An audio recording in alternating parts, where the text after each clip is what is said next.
You ever wake up and just know the day's out to get you? Coffee's cold, the cat pukes on your socks, and your brother bursts through the front door like he saw a ghost only to say, "The lawn's dead." Not just dry. Crispy. Like popcorn. And that's when we knew something was off. See my grandpa Ray Carson. He's not just any old man. He's a Korean war vet with a garden trowel he named Betsy and a low tolerance for nonsense. When he saw the sprinkler line had been sliced clean, not chewed or cracked clean, he didn't need to say it. Sabotage. And just like clockwork strutting down the sidewalk came Trent Halbrook, the HOA president. Khaki stiff as a corpse and clipboard tucked under his arm, like it held the secrets of the universe. Lovely morning. He smirked lawn troubles. Then he cited Maplewood Heights. Covenant Article 7 Clause C. Basically, if your lawn isn't green, your wallet's gonna be light. $500 fine. Just like that. Grandpa didn't even flinch. "If I had one more working lumbar disc," he muttered, "I'd plant that clipboard where the sun don't shine." I swear I saw Trent blink for the first time in recorded history. That night, Grandpa called a family meeting in the garage. Now this garage, it's not for parking. It's a war room. Plumbing tools. Schematics from the 80s.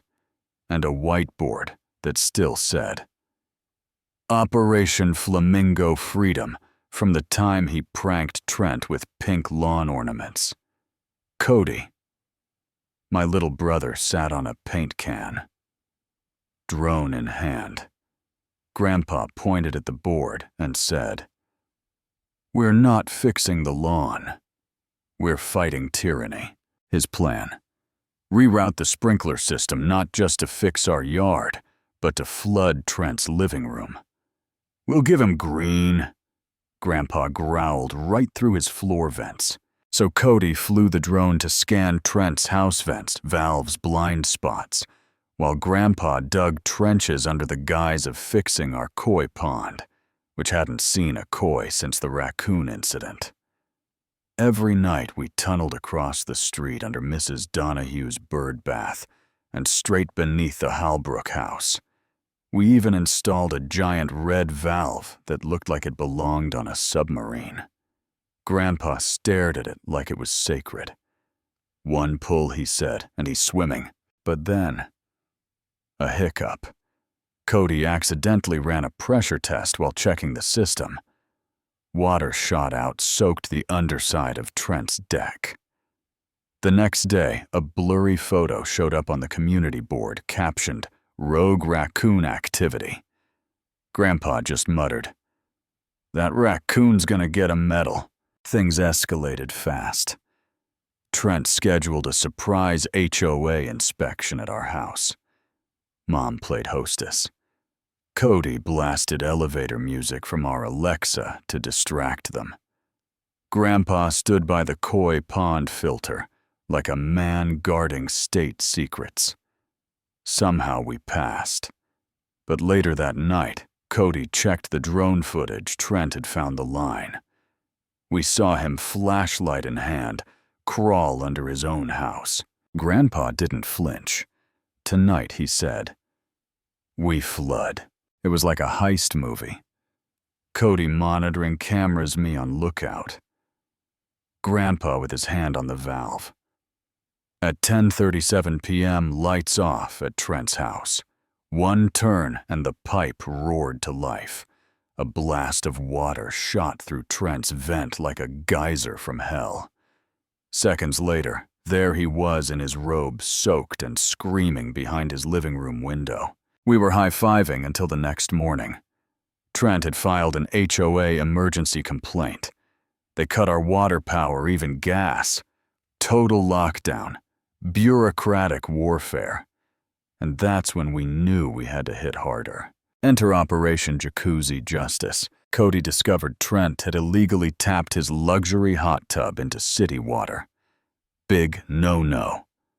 So Grandpa rerouted the sprinkler line again, this time into the hot tub, and added 5 gallons of industrial dish soap.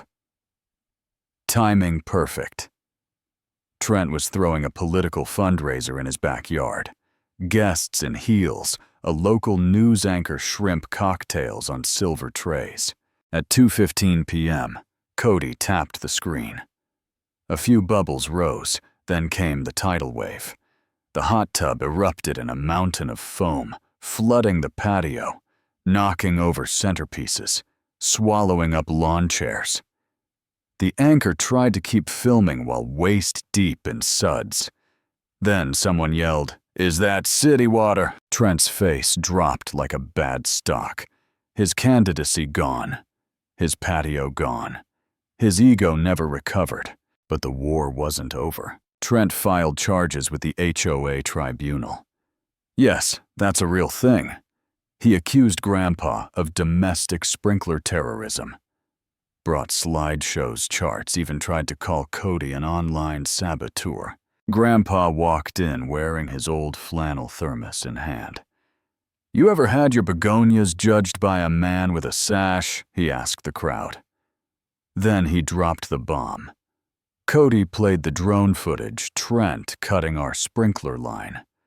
Audio of him saying, "If they can't water, they can't win." The room exploded. People gasped. One tribunal member dropped their clipboard. The verdict: Trent was stripped of his HOA presidency. Effective immediately. The room cheered. And then this part kills me. Someone shouted, "I nominate Margie Carson."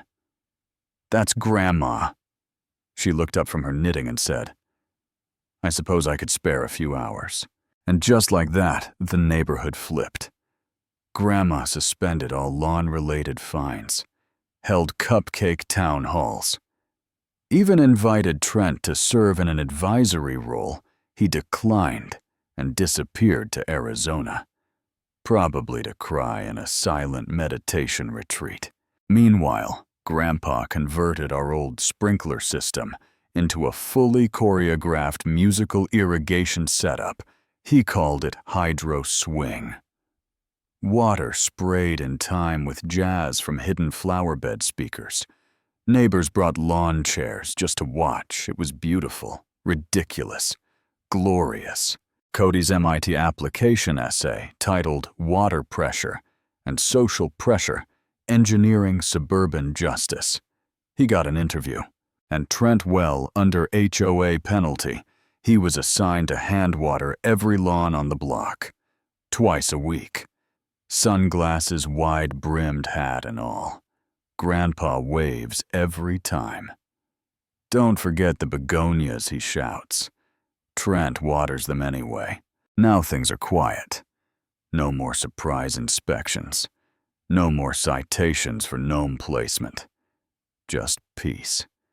And the sound of jazz dancing through our backyard sprinklers. But sometimes, just before turning in for the night, Grandpa stands by the spigot, looks up at the stars, and says revenge is a dish best served wet. Yeah, I think he's right.